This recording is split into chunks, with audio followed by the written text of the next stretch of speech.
much further ado, I'm going to get our next act on, who's going to be doing some poetry for us. James Fountain is going to be joining us in a second. He's been a regular performer at Pint of Poetry for quite a few years now. He did abandon us for a job in Saudi Arabia. I'm still not sure how I feel about that. But the allure of Edinburgh brought him back, so thank you so much. Can I have a huge round of applause for James? Woo! Okay, so thank you very much. I've got two poems that I was going to read that are about Saudi, actually, because I found it quite interesting being there. It's very, very different to Edinburgh. The first thing is it's about 50 degrees most of the time, so but yeah, that's why I've got a jacket on, because I feel cold everywhere I go. Yeah, the first two about Saudi, and then there's I've got one that's about something else.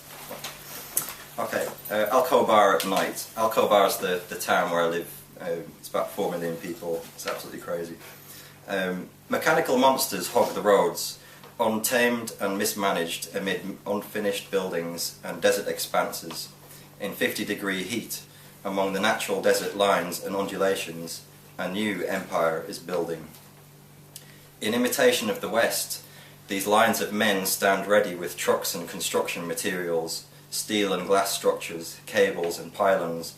As the oil industry's centre, this nation senses potential, an attitude in response to disapproval, an uprising against discontent at this notion that Saudi is desert and thus uninhabitable, man's mission to overcome the impossible evident.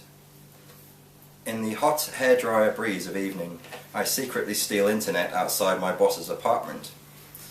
Islamic prayers on loudspeaker from the cenotaph, making the dark, dusty air reverberate with the God's will prophecy, as the streetlights of the desert reveal its motionlessness, and in the eerie silence which follows, the city seems preoccupied by its own spirituality, lost in the sense of self and place in this universe, the unifying force of religion binding its occupants in.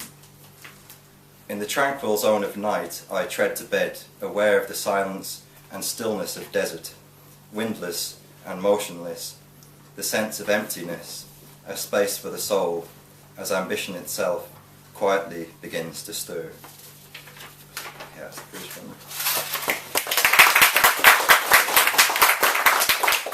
one. Okay, this one's about a taxi drive I've had through Khobar before.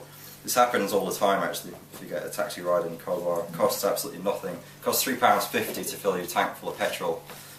So you can imagine the taxi costs absolutely nothing. Taxi cabs moan through the streets.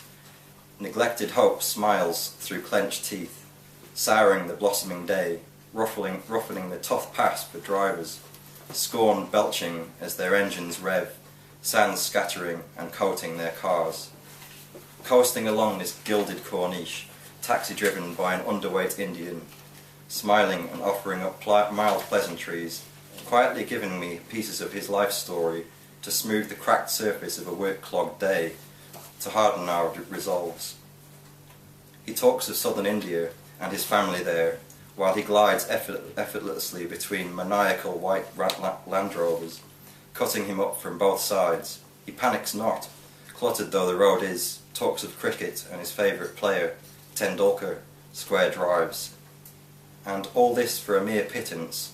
I offer a tip, but it's rejected with a flash of white teeth, and I'm back at my apartment, shutting out the chicken with head cut off city, and sitting in my chair, breathing aircon air, a sigh of relief and disbelief at the fight for life going on beyond the door.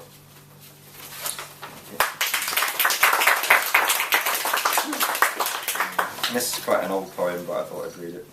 I have travelled for 20 miles, and still I can see you, stretching, reaching into Scotland, forcibly at its backbone. In the gloaming, my car begins to grumble, and the sky fades slowly, while for you, in your gloaming, the waters ingest a patch of sky blue, and swallow it in dark emerald.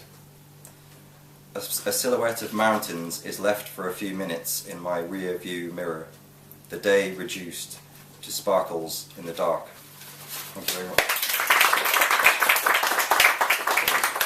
Excellent, thank you very much, James. Perhaps we can forgive him if going to Saudi Arabia has generated some new material, which hopefully will come back and perform in Peterborough at some point.